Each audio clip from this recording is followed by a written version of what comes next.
ministre du transport ak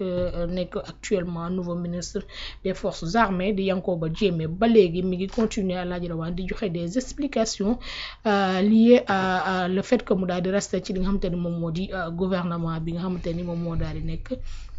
le gouvernement après Ousmane Sonko après celui de Ousmane Sonko moom ba tey mi ngi daal di leeral loyauté nee na wala respect jëm ci li nga xamante ni moom moo daal di nekk principe bi nga xamante ni moom moo daal di nekk base Pastef muy la patrie le parti la patrie le parti avant la patrie avant le parti moom nee na loolu la daal di sàmmonteel ndax ñoom loolu la ñu def balaa ngay def dara da ngay daal di xool li nga xamante ni moom moo di réew mi askan bi l'intérêt public moom loolu la daal di sàmmonteel moo tax mu des fi nga xamante ni moom moo di ci gouvernement bi. waaw xam nga ce qui est li xaw a reetaal ci situation actuelle bi rek mooy bon ma démb j'ai pris le temps wax dëgg yàlla émission bi lu ci pour ne pas dire lépp lu ci bare seetaan naa ko parce que au début peut-être laa xaw a avance tuuti rek mais lu ci bare seetaan naa ko donc c'est une émission d'une heure su ma jumul 41 minutes générique compris comprise donc mais daanaka émission bi lu ci ëpp explication la pas expliquer li jëm ci wàllu ministère bi ñu ko dénk li nga xamante ne mooy vision bi et cetera mais expliquer effectivement lan moo tax ma toog ak président de la république c'est-à-dire presque 1h41 minutes pour justifier lan moo tax ma toog ak président de la république man nag pour man c'est-à-dire quand une chose est claire l'explication elle est simple à faire et que effectivement soxla woo peut-être 1h41 minutes pour expliquer pour la simple lan moo tax ma toog ci côté président ça c'est un deuxièmement mooy bokk na ci yi nga xamante ni moom la expliquer moo tax mu toog ci président mu ne bon ñett la benn mooy relation personnelle bi mu am ak président ñaar mooy li nga xamante ni mooy l'aspect politique ñett mooy li nga xamante ni mooy la patrie bi nag ki ci woote mooy président de la république donc de toute façon il faut que ñu am ci kuñ ko identifier beneen affaire mooy su fekkee ni relation personnelle yi moo tax nga toog bon loolu beneen kii la bu dee l'aspect politique moom warul woon tax nga toog parce que parti ba nga bokk di fa militer dañoo joxe directive tu vois mais li ngay gis ne li gën a primé te nga xamante ne mën nga ko en tout cas expliquer wax ne lii ak lii la mooy les relations personnelles yi nga xamante ne am nga ko entre yow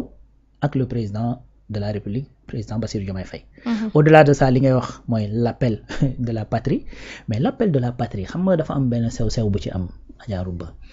gars yi des fois à les entendre parler parce que dem ci biir wax bi sax Yankoba bi mi ngi koy wax mi ngi ne je suis une chance pour la Casamance c'est-à-dire parfois j'ai l'impression que ñenn ñi ils pensent que dans ce pays tant que yenn station yi ñoom occupé wuñ ko xanaa réew mi day taxaw c'est-à-dire des gouvernements se sont succédé dans ce pays yoo xamante ne xamuñu woon ne sax quelqu'un qui s'appelle Yankoba Diémé existait ministres yi di ñëw di dugg ñii ñu leen di arrêter ñeneen di remplacer et cetera tu vois donc tey su fekkee ne da nga ne en vérité président bi moo woowee dama dem parce que dama répondre à l'appel de la patrie que su ma fa toogee effectivement parce que je considère que je suis une chance effectivement pour ñi nga xamante ñooy loolu ñooy la Casamance et tout ça c'est comme si tu dis sans moi c'est-à-dire le travail ne peut pas se faire te loolu moom wax dëgg yàlla man jàpp ma ni yëf yi noonu la demee beneen mbir mooy la patrie bu mu lay woo mais xanaa daa am fu mu la fekk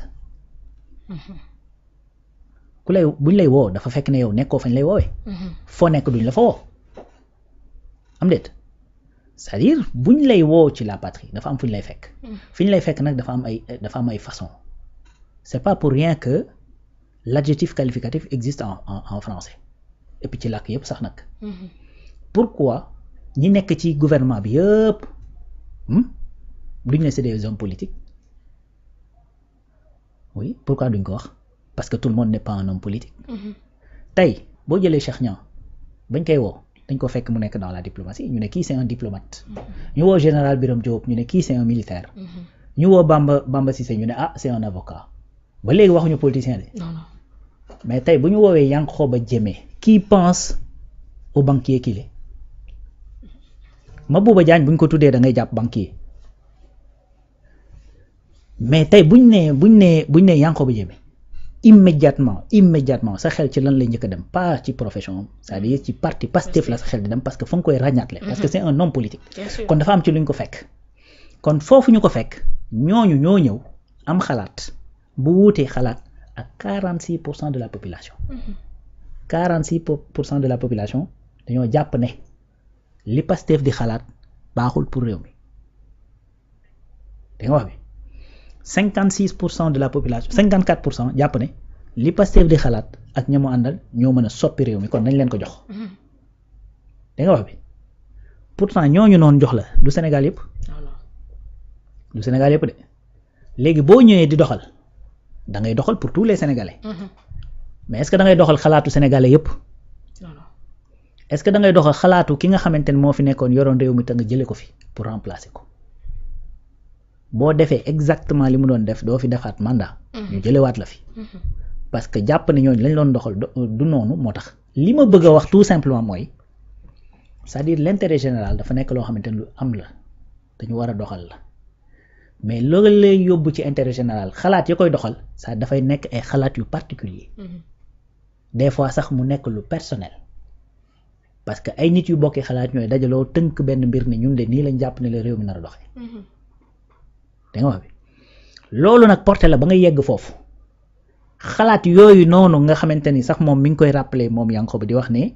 bokk na ci li nga xamante ni dina koy reprocher parti bi mu bokk mooy formation bi ñu war a def ci jeunes yi pour que ñu war a mën a gën a comprendre mais formation boobu muy wax c'est-à-dire c'est des formations pour def ci ñoom ay compétences mais pour def ci ñoom idéologie Pastef pour que bu ñu ñëwee ba mën a yor doxal mën a doxal idéologie bi nga xamante ni moom la Pastef jàpp ne noonu la ñu war a yore réew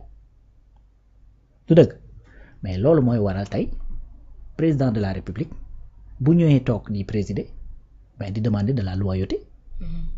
loyauté boobu mu lay demander des fois boo waxee ci keneen danaan amoo ci moom loyauté da nga wax bi léegi pourquoi yow bu fekkee da ngay représenter ñëpp nga wax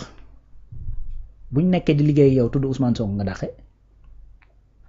bu fekkee ni yow da nga nekk fii ñëpp nga fi nekkal pourquoi buñ tuddee keneen mu war laa déranger parce que en vérité lu coow li bari c'est-à-dire dafa am une personnalisation boo xamante ne dafay am ci ni ñu war a doxalee parce que ay nit a koy xalaat ay nit a koy valider te nit yooyu di ko xalaat ak di ko valider dañoo bokk ci kuréel gi jël leen ba yóbbu leen à un certain niveau donc kuréel googu dafa am ci yow cër war laa mën a nag wax ak di la tere parce que da ngaa bokk ci kuréel gi war a am ce qu'on appelle une discipline de parti comme boo bokkee ci gouvernement nga bokk ci gouvernement nekkoo ci opposition booy wax da ngay wax luy njariñu gouvernement ba sinon dañ lay dàq da nga wax bi donc boo nekkee dans un parti politique aussi grand que Pastef nga yor fa ay ndombay tànk diriger fa ay coordination diriger fa département nekk fa effectivement président conseil départemental nekk ci département bi nga xamante ne moo ëpp doole comme ni mu ko présenté démb ci li nga xamante ne mooy ci électorat Pastef c'est-à-dire li ñuy xaar ci yow mooy nga obéir effectivement à la ligne de Pastef boo ko obéirul nag yow yaa génn ci ñàll wi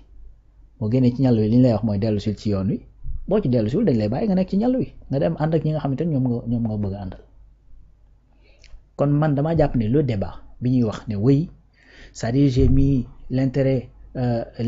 effectivement de la patrie avant le parti donc là li nga bëgg a wax mooy kon sa parti yow dès le départ c'est-à-dire dafa nekkul sax ci l'intérêt de la patrie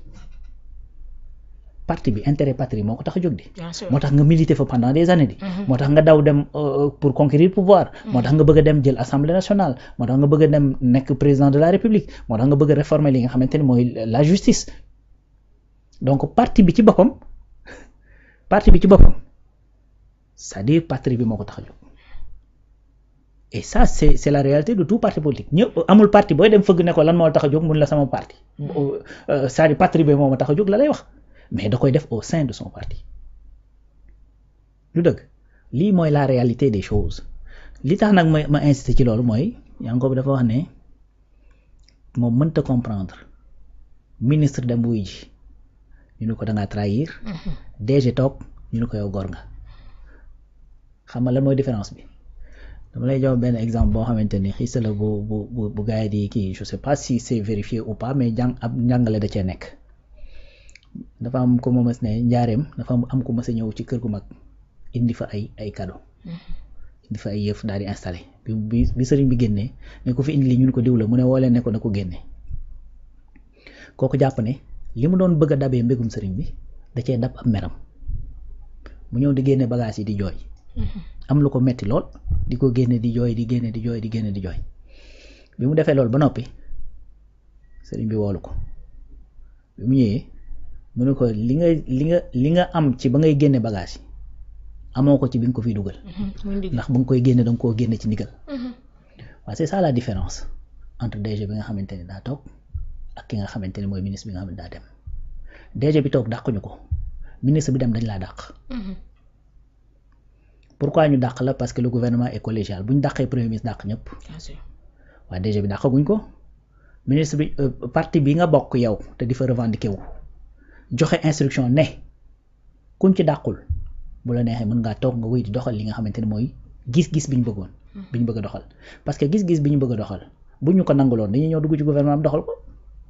loolu la Pastef wax bu ñu nanguloon loolu li Ousmane Sonko wax ne buñ ko nanguloon li nga xamante ni mooy gis-gis bi ñu war a doxalee gouvernement bi dañ ci dugg kon Pastef du ci génn tu vois léegi instruction bi mooy la différence mooy parti bi da leen instruire ne leen ku dem sa bopp nga demal waaw wëlbatiku également ne DG yi yéen jox nañu leen ndigal sangam waaw bu DG yi nekkee ci ndigal loolu ñoom amuñu problème mais yow mi wàcc ndigalu parti bi ben te tënku ci parti bi de la même manière boo nekkee ci république bi mu am ay chartes yu la tënk ben boo ko wàccee bu fekkee ne yow respecté nga ni nga xamante ne noonu nga koy waxee la république doo ko wàcc boo respecté sa parti aussi noonu dong lay demee tu vois donc je crois que encore une fois yëf yi c'est assez laborieux c'est très pénible man def maa ngi déglu mais beaucoup de questions sax da ngay gis ne en vérité bu ñuy tontu sax du ci nekk à l'aise da koy sax esquiver yu ci bari donc nga xam ni wax dëgg yàlla lu ni mel kenn mënu cee nekk ba pare nekk ci à l'aise waaw moo tax explication yi wax dëgg yàlla bari na lool mais en vérité man à la fin très sincèrement je retiens pas grand chose ci lu ma mën a comprendre ci lan moo tax effectivement nga kiiwee noonu bon léegi nag kenn ku ci nekk ak sa conscience bopp su fekkee ni mën nga def loolu après tu es tranquille avec ta conscience ben libre à toi ndax kenn ku ci nekk aussi à la fin de la journée yow yaay dem tëdd sa njëganaay yow kese mais pour man je crois que gêne bi dafa nekk ci benn côté moo tax boobu ba tey boo xoolee ñi nga xamante ni ñoo dàqee ñoom ñooy expliquer à chaque fois ñi nga xamante ñoom lañ dàq ñoom ñooy dem di def concours kan moo gën a nekk góor ci suñu biir donc loolu moom c'est une réalité qui est là et que ce débat là wax dëgg yàlla dafay dem ba fii ak 2029 c'est-à-dire après ñi nga xamante ni ñoom ñoo naan jàkkaarloo mooy ñan ñooy gor yi ak ñan ñoo nekkul effectivement ci ngor googu donc loolu débat boobu en fait c'est nu ma koy tuddati ce débat de valeur cette confrontation bi nga xamante ne dafa war a am ci valeur ak anti valeur ci politique ben effectivement cette confrontation dafay am fii ba 2029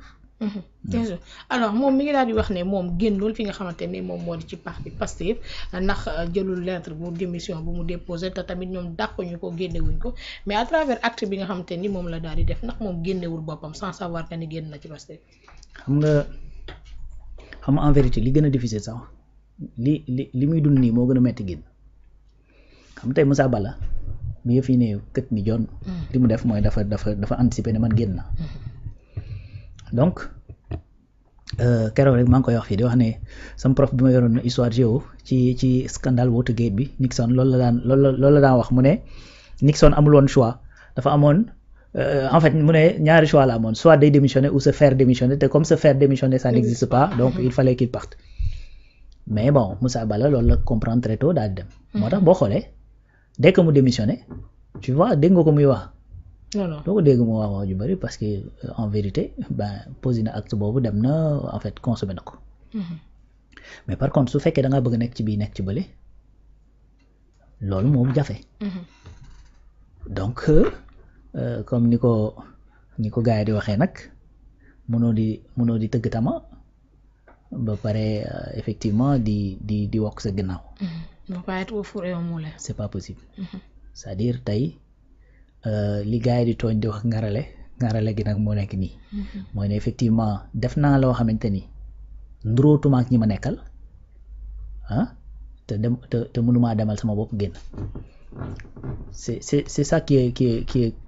est compliqué ci li nga xamante ne moom mooy position bi mu nekk tu vois mooy da ngay nekk sa biir kër ba pare nga xat fa waaw c'est ça en réalité la preuve bi nga xamante ne ñi ngi def fële congrès bi